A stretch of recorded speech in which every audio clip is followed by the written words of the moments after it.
Today is Friday, February 23rd, 2018. I am Stephanie Marshall interviewing Dr. Nadene L'Amoreaux about her experience relating to the 3-day strike in October 2016 among the 14 schools that make up the Pennsylvania's state system of higher education, known as PASCI, in response to stalled contract negotiations between the state system and the Association of Pennsylvania State College University Faculties, or APSCUF. Thank you for agreeing to speak with me today. You're welcome. If you could, I would just like to begin by having you just confirm that you've read over the voluntary consent form and you are consenting to participate in this interview and to my recording of it. I have, and I am. Okay, thank you. And then for the record, could you also just go ahead and state your name, please, and then spell it as well? Sure. It's Nadene L'Amoreaux. Nadene is Nadene, and L'Amoreaux is L'Amoreaux.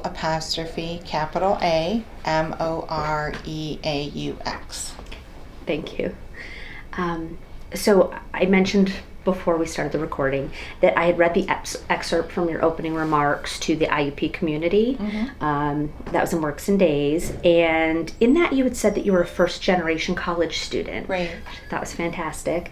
And I was hoping you could just share a bit about that experience, about being a first-generation college student and where that took you on your educational path and your career path. Okay.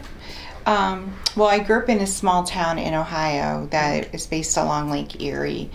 And at the time that I was in school, like most of my peers had parents who just worked in business and industry, either in management or in labor. My father was a laborer.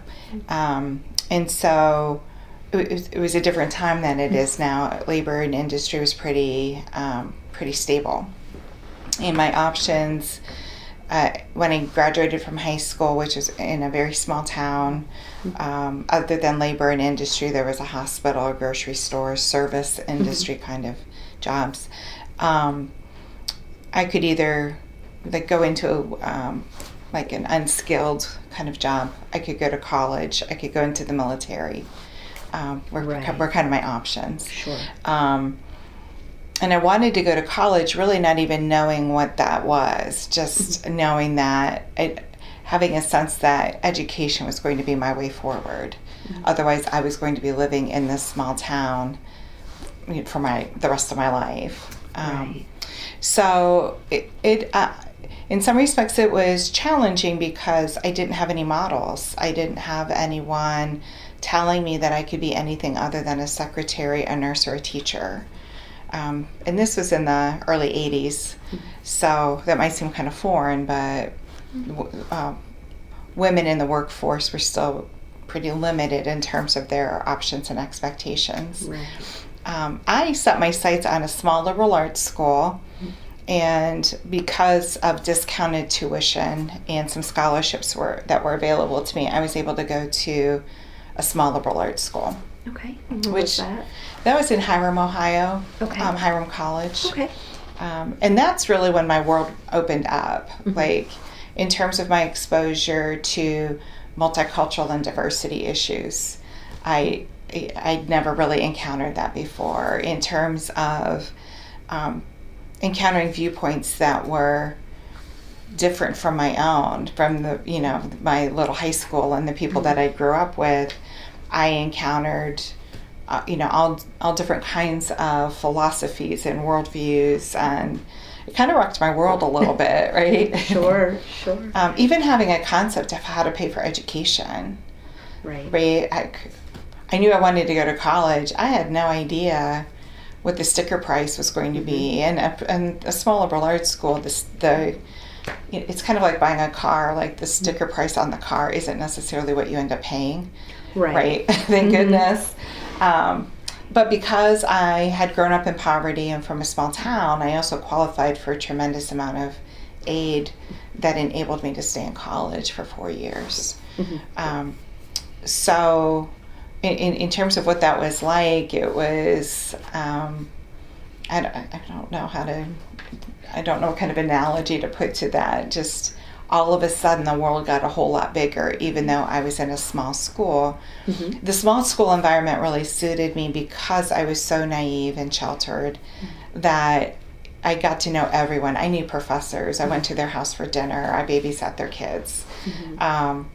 The director of financial aid knew who I was. The president of the college had cookouts in his backyard, right? So it was a very close-knit kind of community. Everybody knew everybody. But I was really challenged to grow in ways that I wouldn't have even ever imagined.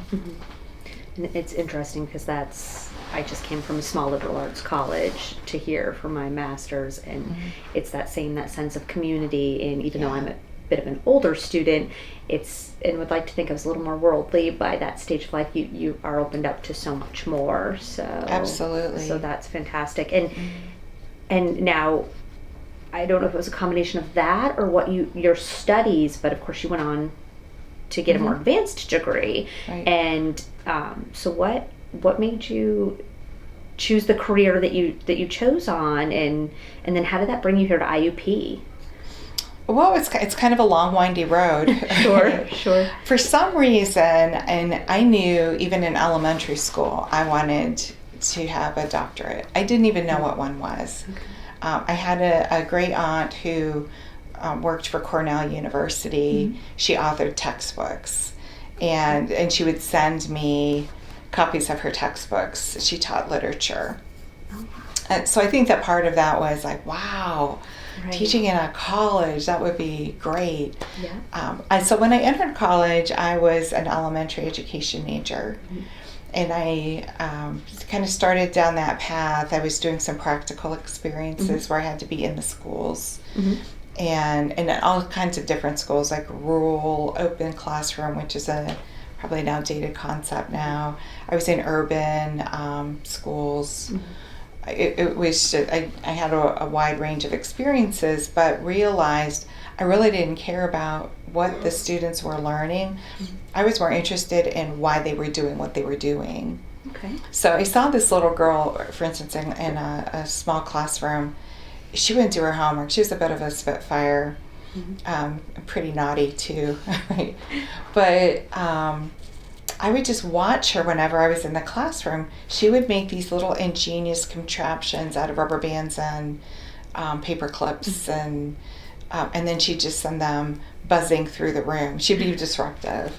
But just kind of like watching that little brain work and why she was bored. The child was bored. She was doing well on tests. She wouldn't do her homework because she found it boring. She was ingenious in these little contraptions that she could make.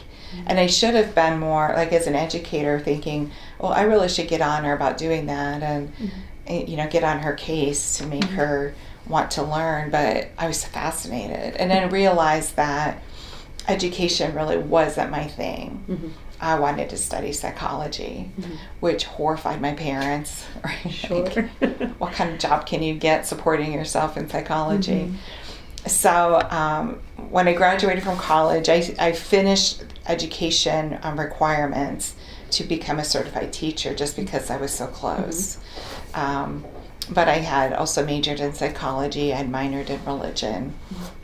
And I graduated from college and realized I can't get a job that pays anything with an undergraduate degree in psychology. Right. But I still love the field.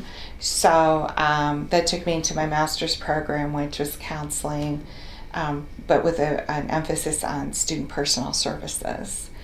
I had been an RA in college, a resident advisor. So I'm like, oh, I'll just go do that. It was cool. I love the college environment, so that student personal services would keep me in the college environment. Right. And that's why I got my master's degree doing that.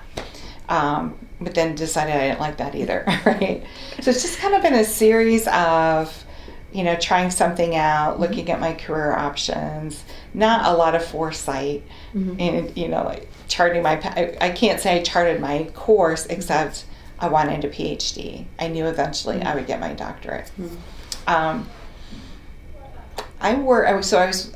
Long story short, I was going through kind of a career crisis. I had worked for an insurance company after I got my master's degree as a rehab counselor. Okay. So I've worked in student personnel services.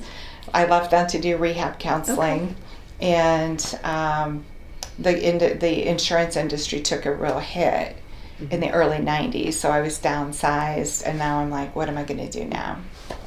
And that's what led me to really go back and seriously consider pursuing my doctorate. When I did that, I was applying for clinical psych or counseling psych programs and getting rejections.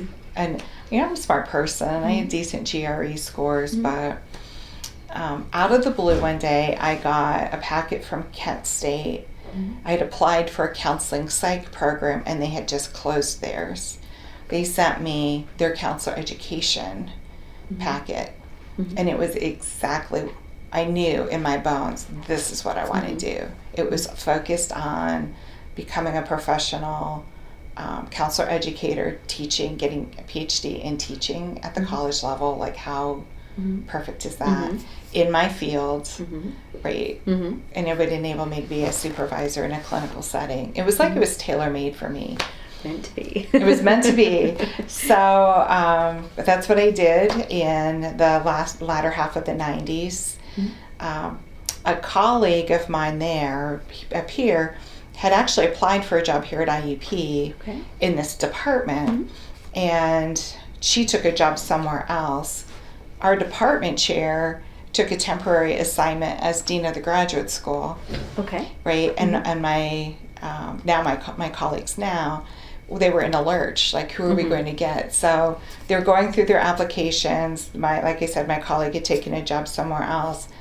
They ended up calling my advisors at Kent State and said, do you know anyone who could step into this position as an adjunct faculty member? And they mentioned me. I interviewed, and I've been here ever since. Wow. So it's just been like doors opening that I couldn't have predicted. Sure. Things landing in my lap that I didn't know existed. Doors closing that I wanted, but then realized now, like in retrospect, like that door didn't belong to me.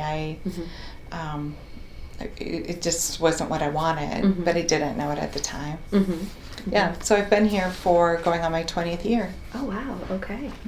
And it definitely sounds like not only was it kind of where you were meant to be, but I'm assuming you've done well, or been able to continue to grow to stay here that long.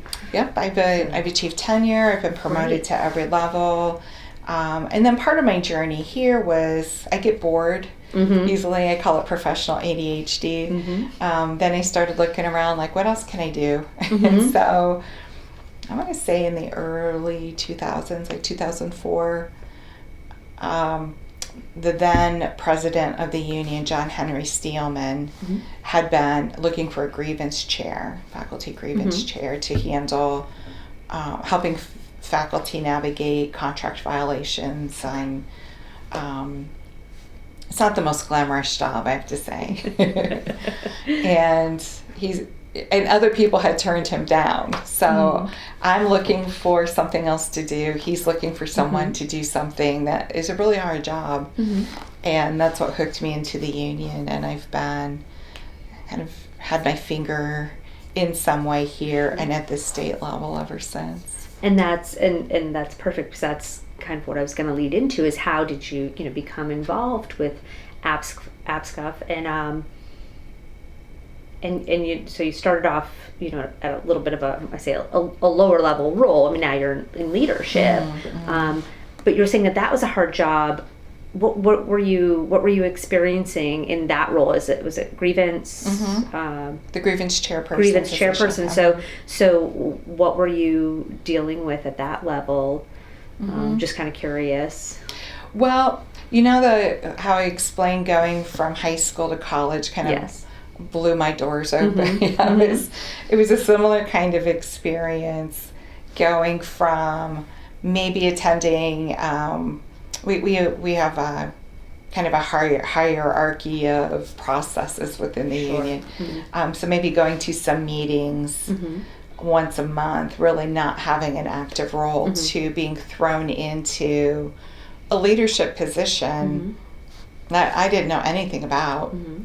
I really had to learn as I went, and I found myself all of a sudden meeting with the provost of the university to talk about contract violations. So I really had to learn the contract. I really had to learn the faculty. I was meeting faculty from across campus. I was trying to negotiate settlements, like things I had never done before. I think if I had known going in what I was about to take on, I probably would have been too scared. Yeah. And I wouldn't have done it. But right, sounds a little intimidating if you don't have that experience and that background. It really challenged me in ways I had not. But what I love about it is I get to use my counseling skills, right? Listening to people, trying to help them, trying to understand both sides, trying to come to resolution. And I think, and I've been told many times by my colleagues that I bring skills to the table that enabled me to be very successful. And I did that for 7 years. So my claim to fame is I'm the longest standing grievance chair on this campus. It's, I guess, a title that will live in infamy. Well, it seems to suit you, though. And that was something that we were really curious about, too, is just in your role. So you are still the local chapter president, correct? I am the local chapter president. Okay, and how long have you been in that position? About 18 months. Okay. I took the position that started June 1st, 2016. Okay. So I'd been in the position for less than 6 months when we went on strike. Okay. And now you said before, I mean, you've got the counseling skills, but that was something that we were interested in is, what skills do you need going into these types of a role? And then, how have those changed and developed with your experience? I think that important skills that get developed over time, whether someone's taking on a chairperson position, because we have a number of committees, is learning the campus. And every time we have a change, like a new president, a new provost, a new dean, it changes the system, right? So at the time that I was grievance chair, I think I've served under 5 different presidents since I've been here. Okay. Maybe 5 or 6 different provosts, 4 or 5 different deans, right? In my college, right? We've had, so the ability to understand my role in a particular situation, whether I'm the grievance chair, whether I'm the union president, and understand that whatever I do or say is going to be a reflection of the union. And I take that very seriously. So before I respond, before I go to the mats about something, I carefully consider what are the implications of my response. So whether it's the tone that I set, like using those things as tools. Like this is a time when it's a time for me to take a hard line with this, or it's a time to take a softer approach and see if we can maybe head some things off before they become bigger problems. So there's that. I think in terms of over the years, I've honed a sense of when is it time, to use a particular tool. I think it's helpful to have effective communication because I end up talking with trustee members. Yesterday I was in Harrisburg for the rally for Pennsylvania at the Capitol. Right, okay. Talking with leadership in the state system, and also with our union, being able to talk with faculty members, being able to talk with students, and being able to know my audience and adjust the message accordingly, and doing that with tact and diplomacy. So I'm also mindful of I'm a woman in leadership. So it's not just that I'm representing the union, but people will be forming opinions about a woman in leadership. And I take that very seriously also, right? Because sometimes if I'm too heavy-handed, I could just be dismissed as a bitch.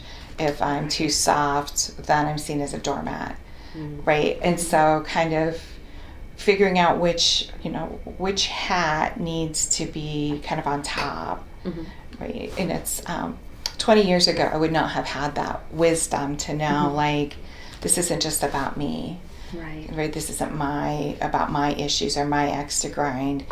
This is a reflection. That's okay. My answering machine might. If you need to get it, I can pause. I'll just, find a way to turn this No off. problem. Let's go down. No. Did you turn it off? I didn't, but I can pause it. Would you like me to do that? Okay. Okay.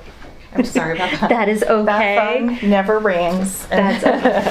I'm so used to not having. I actually just bought a house phone just in case for my youngest for an emergency. But I'm so used to not having them that I just worry about is the cell phone vibrate. So I never even thought about that. That's okay. That's okay. So they'll know what that interruption was. The phone ringing.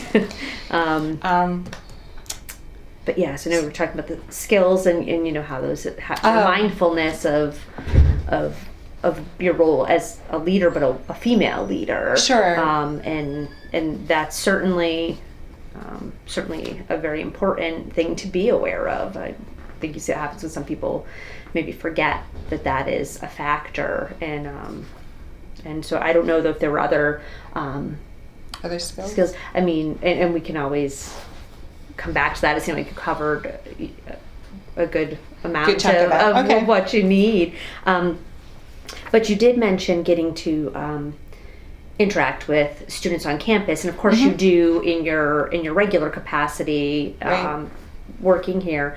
But within your role as union president and just your role with union in general, what kinds of activities or engagement does the union do with the students? I mean, you mentioned the rally yesterday in Harrisburg. Right, and there's students there. Right, but what other types of student engagement do you have as a union leader? Well, admittedly, we would like to see more.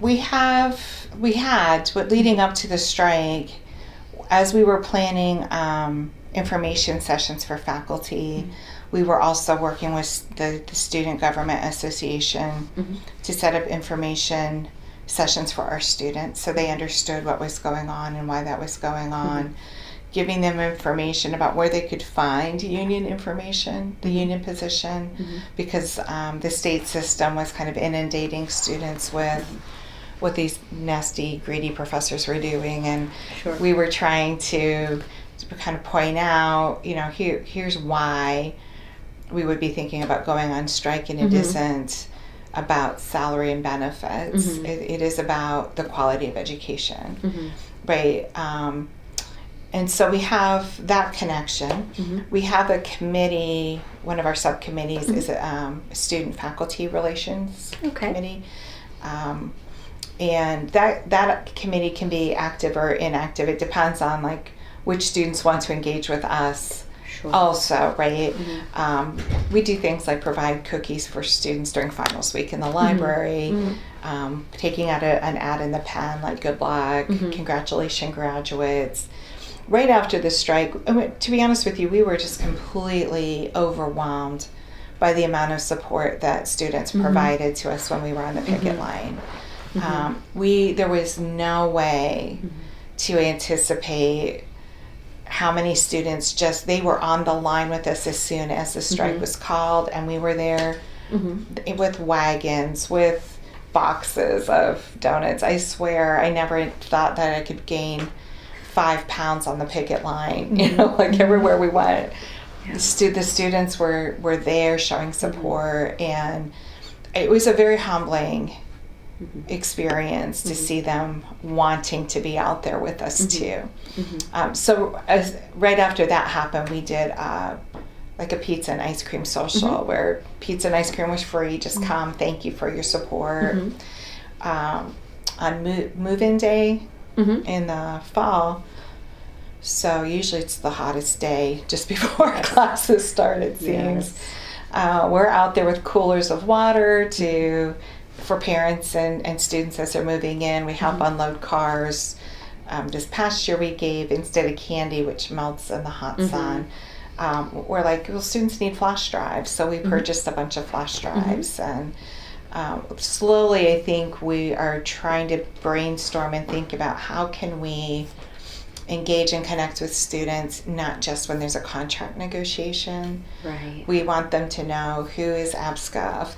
We want them to know our branding. Like when they hear APSCUF, they think they're faculty, right? And to know, I think it was important for faculty to go to Harrisburg yesterday to stand with students to say our education's important and the state system needs to be funded, right? Years ago, 20, 30 years ago, the state system was funding education.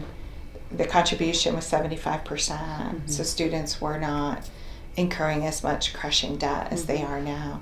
As they've withdrawn financial support under various gubernatorial administrations, that cost gets shifted. The costs don't go away because the government isn't funding, right? There's still grounds and buildings and tuition and costs, and we're trying to get the state legislature to understand these students are our future, right? So advocating for students, in addition to them advocating for us. We're not doing it in an organized way, but we really would like to see that more organized.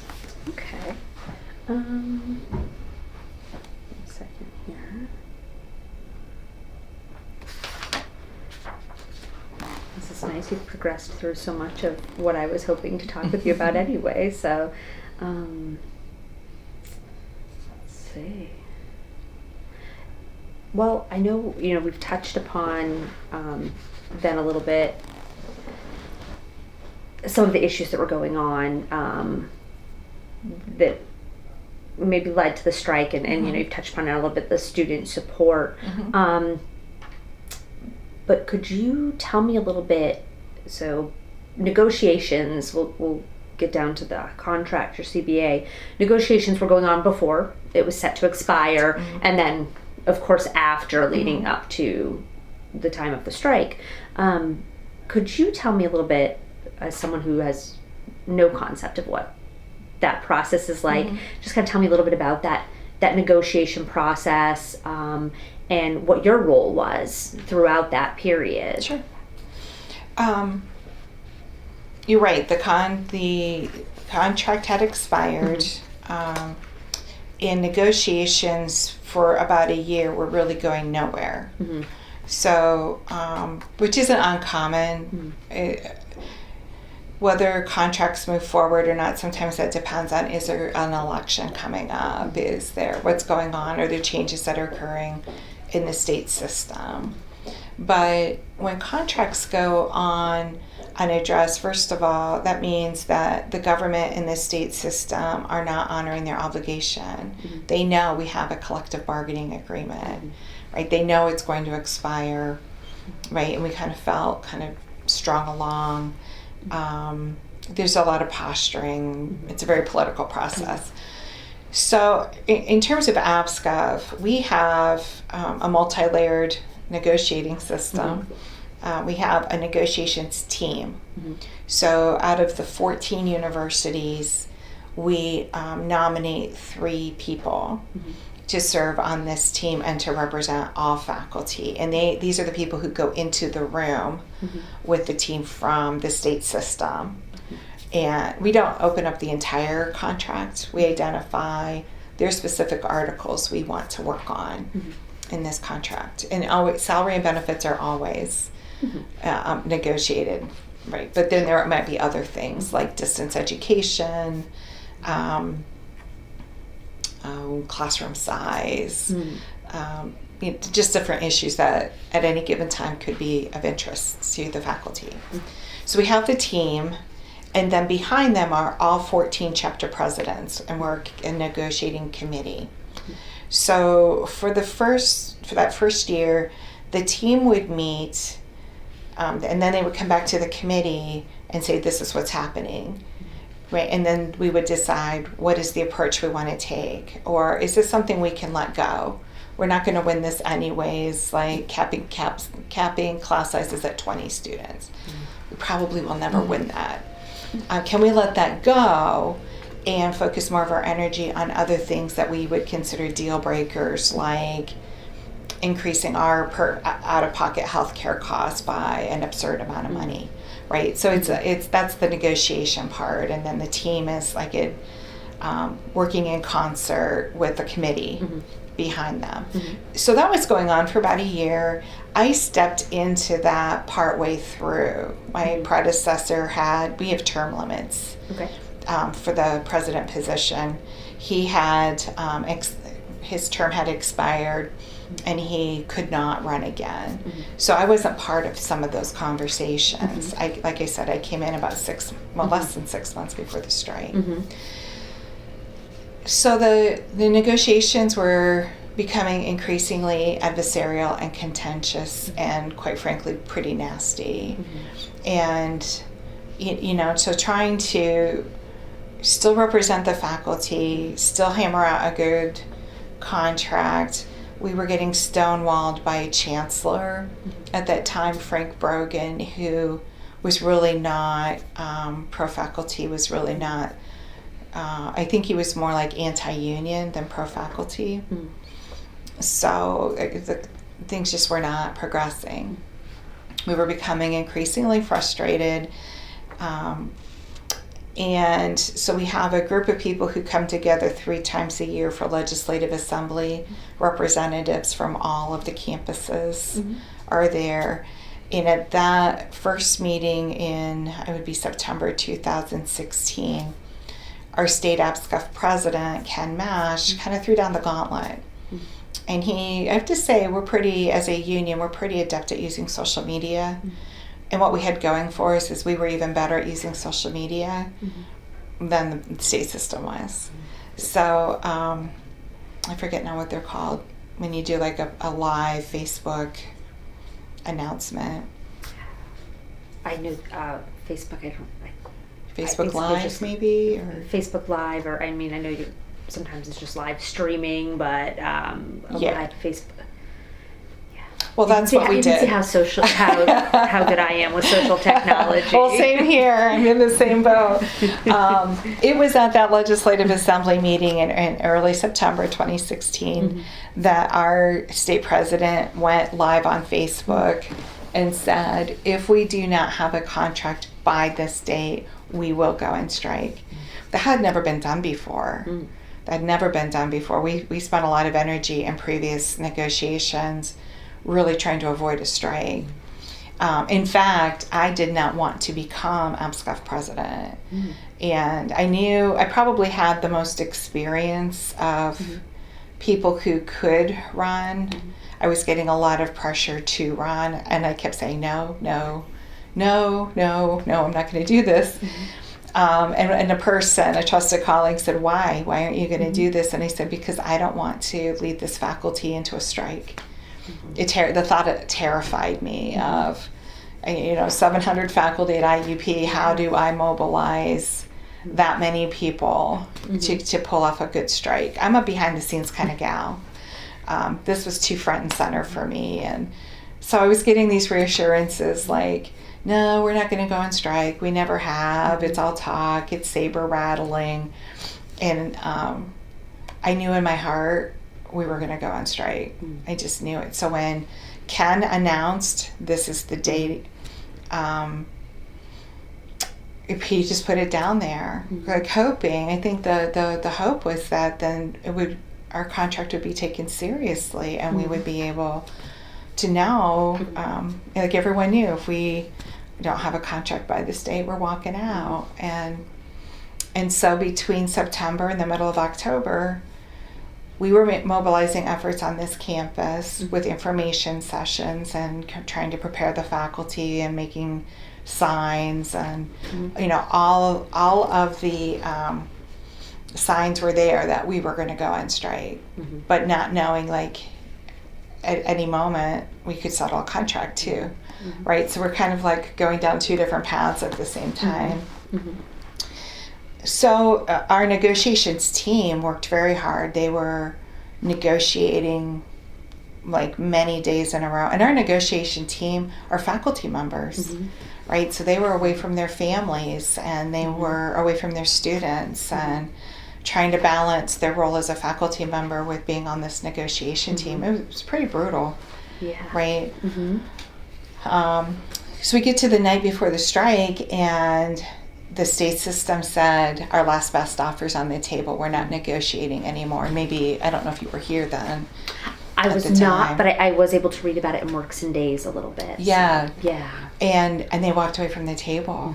We were stunned, right? So that night leading up to the first day of the strike, like every hour I'm like looking at Facebook.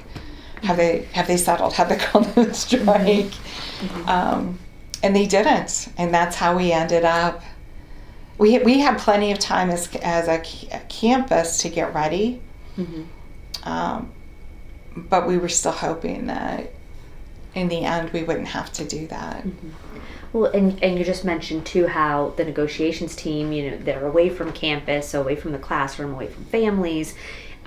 You were here, correct? I was here.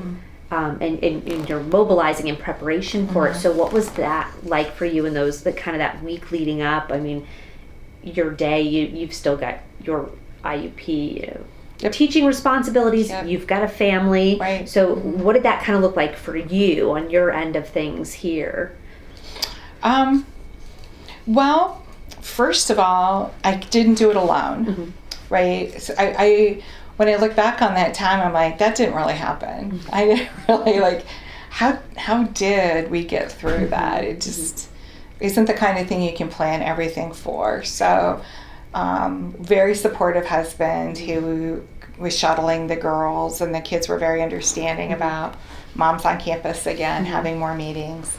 On campus, I had a team behind me, like other campus leaders who were helping, advising, negotiating. There were a lot of things we had to think about, from who's going to take care of the lab animals if the faculty are out, where are we going to park, where are we going to go to the bathroom, how long do people stand on the line, where can we picket. Unlike some of the other campuses that are a little more self-contained, IUP is very porous. There are many points of entry, right? With 700 faculty, if you assumed everyone was on the line, we couldn't hold the line for 24/7.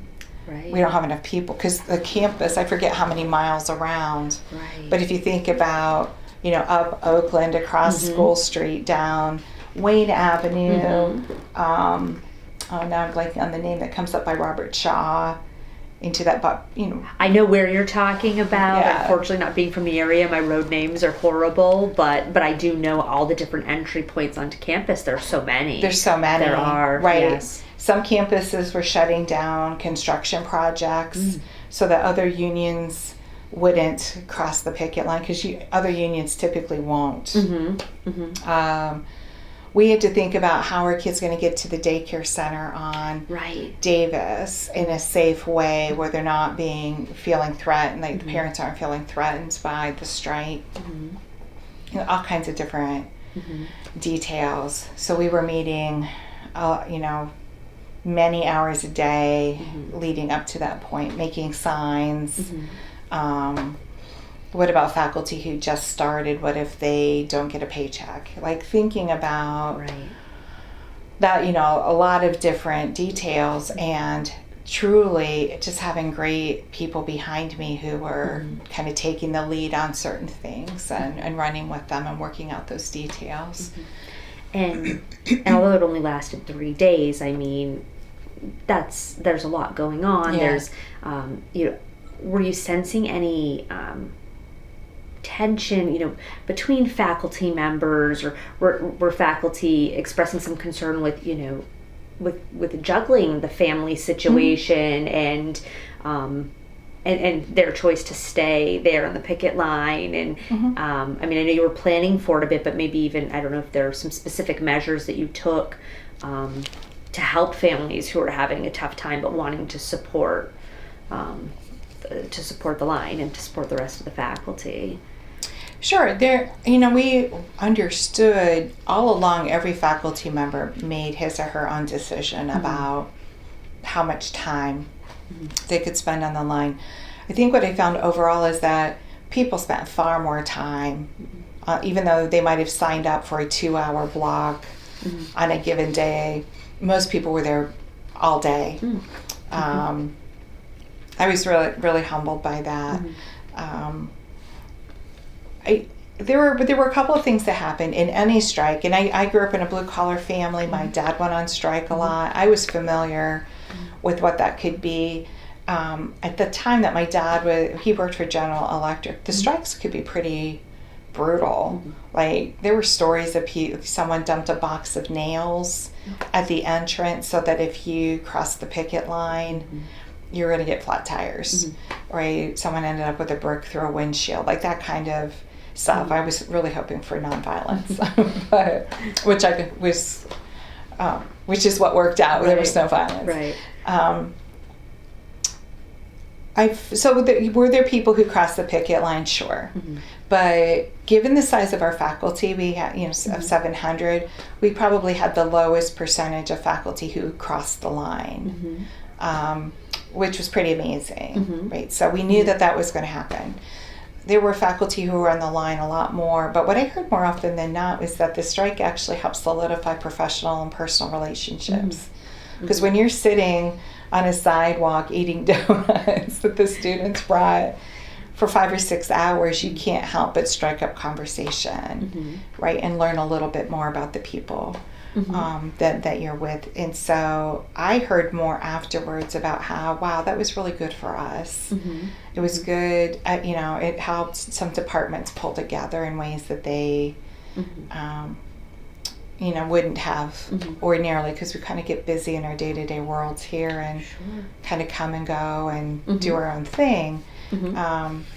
So in that respect, I think that things that I heard were more, first consternation, like, what is this going to look like?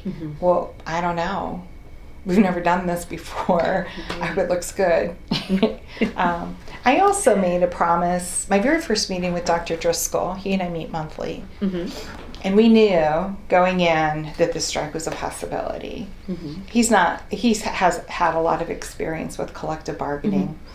I said, you know what, we have to work together before, during, and after this strike. And I want us to do this decently so that when this is over, we can come back and just go back to work together. And that was, he and I both kept our eyes on that these relationships have to resume, whether we're on strike for 3 days or 3 weeks. Hopefully it wasn't going to be that long. We still had to come back and work together. So I think IUP probably did a better job of that. A lot of campuses still haven't healed real adversarial, contentious kinds of relationships, but I think overall on our campus we did well. And did you give any thought then, because since it did last for just the 3 days, while you were going through those 3 days, though, were you trying to think of how do we keep these relations strong if we have to sustain them longer? I mean, even with the students, I know you had said you had a wonderful outpouring of support from them, that you just didn't expect it to that level, and that's fantastic. But I think we know with anything, the longer things go on, things can deteriorate, or people just, it's not that they don't support it, it's just the energy isn't the same.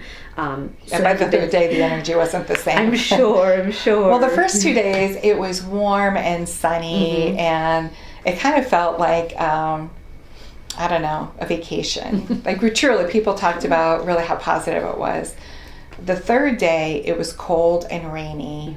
We were under umbrellas and tents. And the students had gone home, right? It's Friday, long weekend, so the students they weren't there anymore. Behind the scenes, in terms of negotiations, the state system was weighing, do we try to keep the faculty out longer? Because the longer we're not in the classroom, the more communities and students are going to get mad at us, at the faculty. The faculty didn't want to stay out longer. Like, I think I was getting some sense like, okay, we've made our point. Let's get back in the classroom. Right? And get the students back in the classroom. Students were going to get I know they were going to start getting antsy. Like, what about my graduation? Sure. What about being able to finish out the semester? Why should I have to finish this course later, right? When I have nothing to do with this. So, yeah, that really was a really important time. Like, what do we do after these 3 days? So, but I think, again, it comes back to students and parents inundating the state system with calls like, get my kid back in the classroom, get me back in the classroom. We've made our point, let's move on. And then you mentioned, you kind of had this negotiations going on kind of behind the scenes throughout the 3 days to try and get everybody back to work. What was kind of going on? Was it your negotiating team was out there, and how were you getting the information reported back to you of what was going on to keep everybody informed? There were really good channels of communication. Jamie Martin, who is a professor in the crim department, she's our state vice president, but she's was also the lead faculty negotiator. So she was driving back and forth from Harrisburg to IUP. When the strike was called, everyone went back to their home campus. So Jamie came back. Ken was on his campus or at the Dixon Center. And so having Jamie, like her being visible, I think here people just wanted to be supportive. But I think she was only here for a few hours when she got the call to go back to Harrisburg that the state system was ready to resume negotiations. After that, I would receive regular messages from state APSCUF, like, we're going to have a conference call at this time. So while I was trying to be out on the line as much as I could, I also had to be back at our temporary headquarters to be able to take the calls. And and so some of those calls were like, here's what they're offering now. Here's an approach that we could take. Our union uses a professional negotiating firm. And so kind of getting their take on, given the personalities around the table, the realities of the state budget, kind of the jockeying back and forth. So that's what it was like for 3 days. Like, run back and get a phone call. There's a lot of different things going on. Well, and even just thinking logistically, because I know you weren't on campus, so having to find an alternate headquarters. And now, is that something that do you have someplace like an office space or something that's kept for those purposes, or was it just you had to come up with another location? We had to come up with another location, and we knew when Ken Mash called the strike in early September, we have an office manager and an office on campus. Our office manager is Bonnie Jo Marlin Young. Finding a space, and I have to say that University Square has been very good to us, because any time in the past that we've had to move off campus, they've come up with a location for us. So this time around, it was in the it used to be where the bus station used to be. Now I think there's a counseling practice just down the hall from the Common Place, which was very convenient. Because we were over a copy shop where we could go down and get banners and posters made, but we could also grab a cup of coffee. And so that's where we were leading up to the strike and then afterwards. So, it was just a giant room with, I don't know, it felt like 100 people, probably 20 people at a time coming in, making copies, getting coffee, stapling, picket signs, right? It was just a hub of activity. Excellent. Let's see. think. Now, I want to go back just to a couple things that you mentioned, but I know you said, that typically other unions won't cross picket line. Right. And so, we're kind of wondering about the Teamsters, on-campus deliveries, and even the local police union. Wondering what support or you received from them, if any, and if they were also respecting the line and not crossing. Mm-hmm. Well, there are a number of unions on IUP's campus, and some of those unions have clauses in their contracts that if another union goes on strike, they cannot. So like our secretaries, I think the SCUPA union that does student services were not permitted to strike with us. Okay. So we could not look at that as they crossed our picket line, because those are people who could have been fired if they didn't. On our campus, we made the decision to not block deliveries. So there were some unions, like the Teamsters, that might park off campus, and then someone from campus would go and get the delivery and bring it on campus. But we did not, and made it pretty clear, we were not going to block them. If they chose not to come on campus, that was their choice. We did have an agreement with management that there were some beams that were to be delivered. It was for the new dining hall that's located close to the hub. And I forget why it was important to them that we not, as much as possible, they would not have crossed our picket line. So they asked, could we still bring these beams on campus without kind of union turmoil? And we agreed to that. Because it would have done something to the project, something big. And again, that goes back to my agreement with Dr. Driscoll that we were going to do this decently. And so, is it a typical kind of strike? No, it wasn't hardcore. We weren't hardcore about it. But I think that was one situation where a union said we're not going to cross their line, and the management came to us and said, would you please let these beams be delivered? So we agreed to that. That did not happen on other campuses, though. On other campuses, they blocked everything. I don't know if that answers your question. Yeah, no, that did. I know that one of the things we're thinking is because did you have to work with the local law enforcement? Yes. Or to, of course, because you are protesting and things that are going on, picketing, but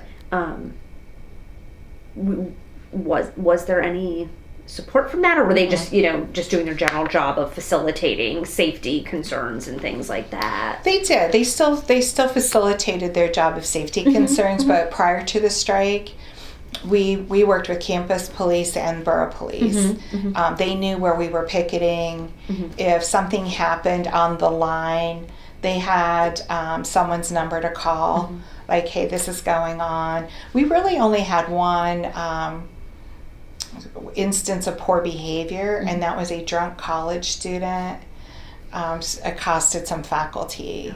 It wasn't from the faculty to the student, and the student was intoxicated. It was at 9 o'clock in the morning, right? And so, but they were very quick to contact us so that we could get someone there to support the faculty member, but also to try to de-escalate. So I think that there was a mutual respect and understanding, okay, we understand what you're doing in the strike.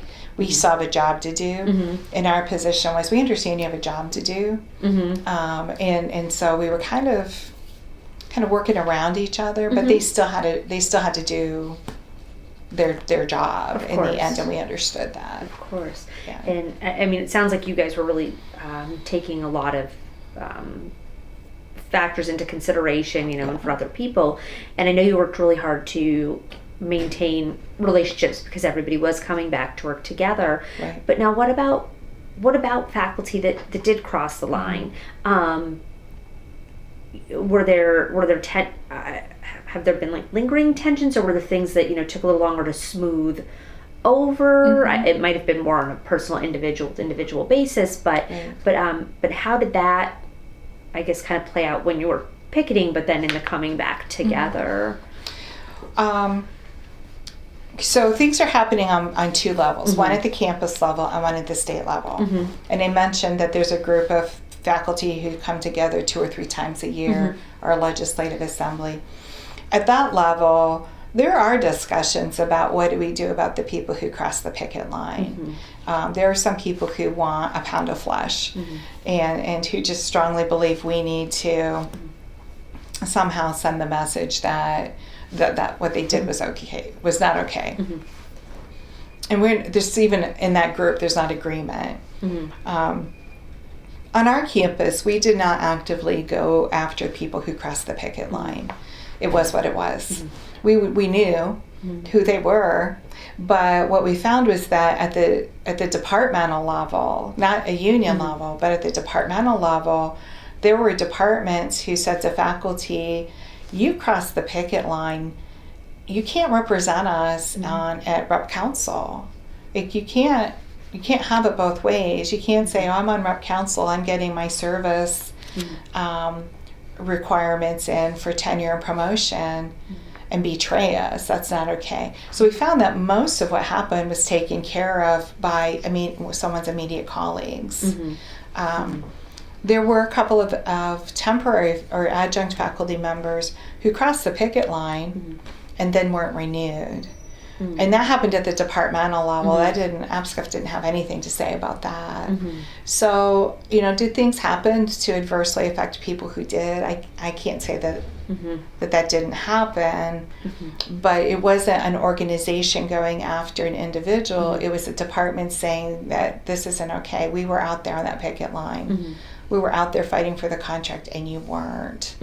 But overall, I think that most of that has been calm, and I really haven't seen a lot of, retribution or punishment as a result.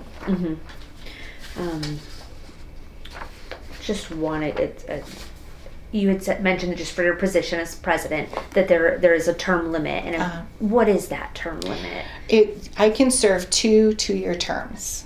Okay. So I am coming up on the end of my second year. Elections will be held, and I intend to run again. Okay. I can serve 2 more years, and then after that, I'm not eligible to serve anymore in this capacity. Okay, but you could return to other leadership roles and still be open to you if you wanted them, or I wasn't sure how that worked, kind of going down. And you had said before too that you had been hesitant to actually take on the role because of a potential strike and what that would entail and mean. What was it that finally convinced you to take it? Was it just enough people saying, "Oh, it'll be fine. We're not going to strike," or was there something more that really, I guess, turned your opinion towards that? I had planned at some point in my career to take this position. Okay. Not now. I was thinking more like end of my career. I've got about 10 or 15 more years in my career, and then retire. Which I've seen other people do, and I'm like, yeah, that looks pretty good. I think I want to do that too. I think it was just the knowledge that it was the right thing to do, even though it wasn't the comfortable thing to do. That if I didn't take it, someone else could take it who didn't have the experience, the tact and diplomacy, I guess I just kind of knew, like, there really wasn't another person who had my knowledge of upper administration. And not that I'm the only person who could have done this job, but yeah, so most of it was pressure. Part of it was just like, I don't know, have you ever had an experience where you just really didn't want to have to do something, but you have to do something? So that was kind of the position I felt myself in. Okay. I know we talked just a little bit too about your use of social media, APSCUFs, and how that really seemed to help.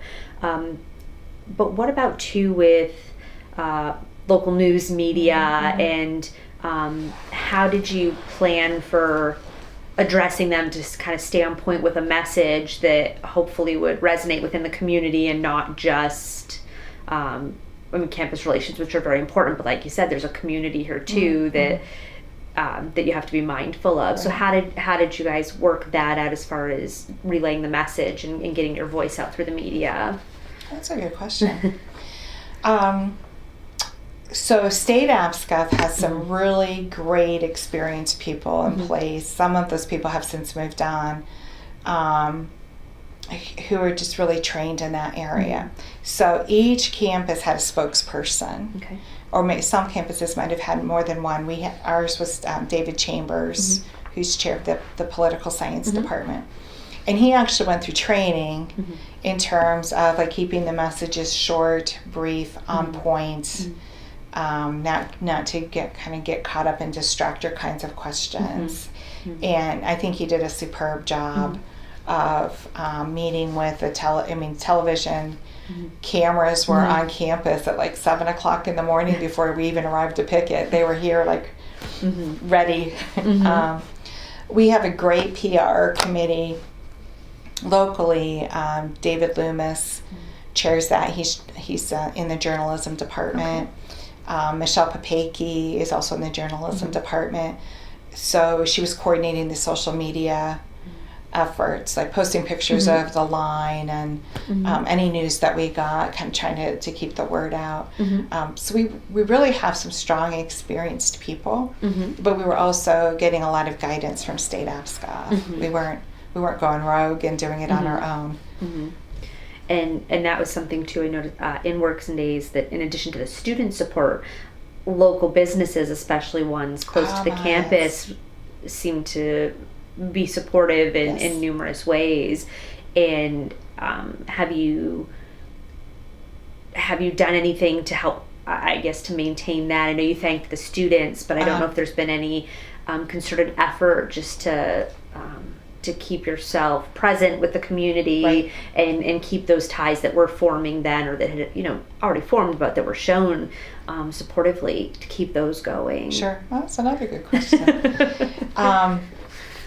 Yeah, we were really mindful that there were some local businesses that were disadvantaged during this strike. And so those were businesses that we had to provide lunch for people on the line. So we were calling some of those local businesses, and I'm sure it wasn't easy for them, like, hey, can you get us like 100 turkey sandwiches by noon? So we could pick them up and deliver them, and I know that they really appreciated that. When we did the pizza and ice cream social, all of the pizza that we ordered was from the Pizza House, because they were really affected. And they also, not only were they impacted by people not, going there to support their business normally, because of this strike, they opened up their business so we could use their restrooms. They were bringing out coffee. A number of places did that. So we, at the end of the strike, we placed an ad in the paper, in our local newsletter, just saying, please support these businesses. We thank you for the support that you provided, so that we could continue to encourage patronage even after the strike.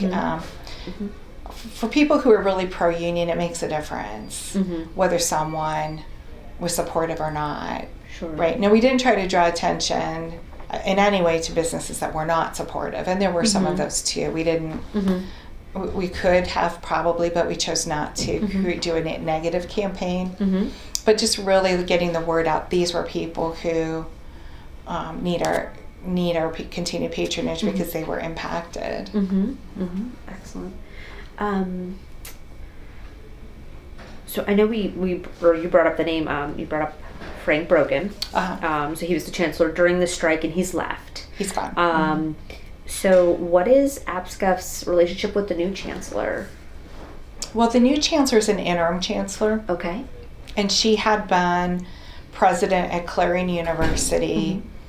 I think she had either announced her retirement or was about to retire, and she was kind of picked to do this interim chancellor gig while they conduct a search. The relationship is tenuous, I have to admit. While this president, while Karen Whitney was at Clarion, she had retrenchment of faculty and was not pro-faculty while she was a president. And that was our perception, that she had not done the university very many favors. When a university decides to retrench faculty and word gets out, like we're closing programs, either for financial reasons or curriculum reasons, faculty and students, or parents and students, become really reluctant to want to send their students there because there's a perception that the ship's going down. So, I've got 13 other state system schools I can look at, right? So then enrollment goes down. And then you just start this downward spiral, which we saw. And so for her to be appointed as interim chancellor, it's really raised some eyebrows. Now, when she became interim chancellor, she said she wanted to be more present on campuses. She wanted to meet more with students and faculty. The day she announced that, the day before, she'd been on IUP's campus, and there was no meeting with faculty or students. I can't say not students. I think they pulled together like 5 or 6 students who could hold an audience with her. So I see that as maybe a lip service and not a genuine attempt to try to heal the state system. But a couple of things have happened. One is the state system commissioned a study. It's called NCHEMS. You can go to the state system website and read more about what are some of the recommendations that have come out of that. So I see her as kind of a placeholder who maybe is trying to accomplish what recommendations under the NCHEMS report can be done while she's the interim.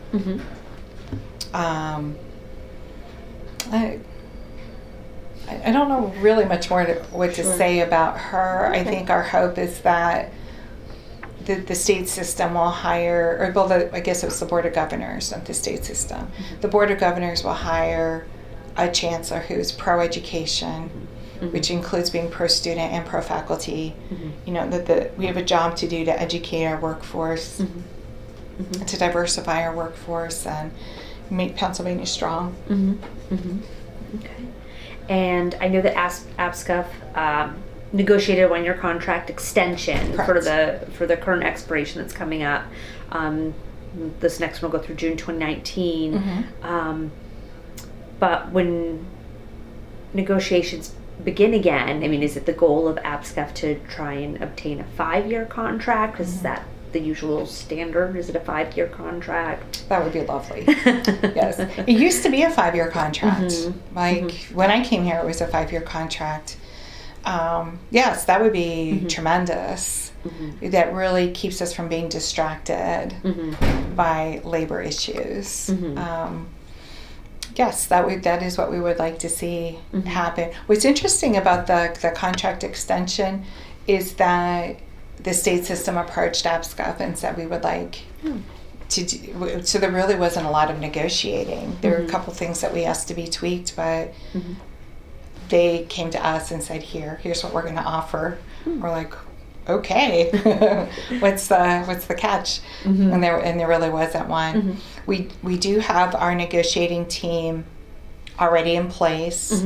Our goal would be by September to be negotiating that new contract, so we don't have an interruption in the terms of the contract. Will we get a 5-year? I don't know. A 4-year, I think we'd take. But what happens is when we have like contracts that expire and we don't have one in its place, in this last contract, not the extension, but what happened before that was we were 2 years into the contract by the time it was settled. Mm-hmm. So we were already halfway. On paper, it looks like a 4-year contract, but by the time it was settled, it was really a 2-year contract. They had to go back and retroactively pay us for 2 years. But it was, so we want a real 4-year contract, not like 2 years of we don't know what we're going to do, and then have a 2-year contract. Does that make sense? Oh, yes. Yes, it does.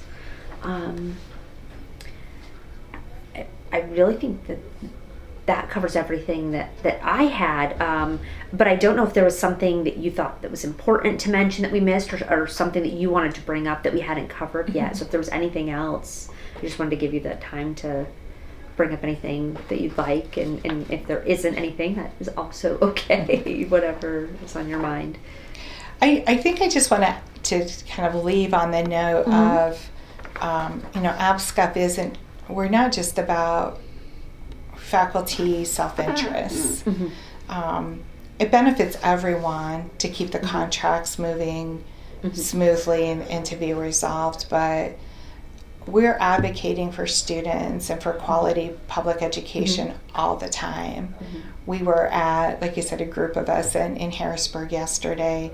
We have a gubernatorial candidate, Scott Wagner, who is on record as saying in 4 years the state system schools will be done. There will be no public funding for those institutions. I find that very dangerous and not in the best interest of Pennsylvania.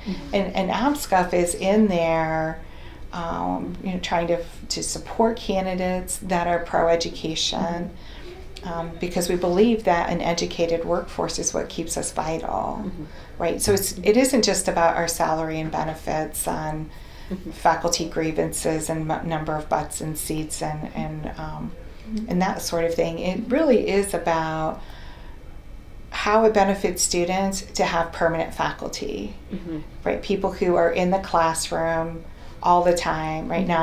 And we love our adjuncts, don't get me wrong. Our adjunct faculty are vital for the maintenance of the institution, but we have a lot of adjunct faculty who can't be present on campus outside of the required offices and classroom time because they're adjuncting somewhere else, right? It spreads them too thin. So, and we want our adjunct faculty to have a reasonable workload, right? So when we're pointing at those kinds of issues, it isn't that we're trying to not have to work as hard, right? We're trying to dispel the myth that we are overpaid and underworked.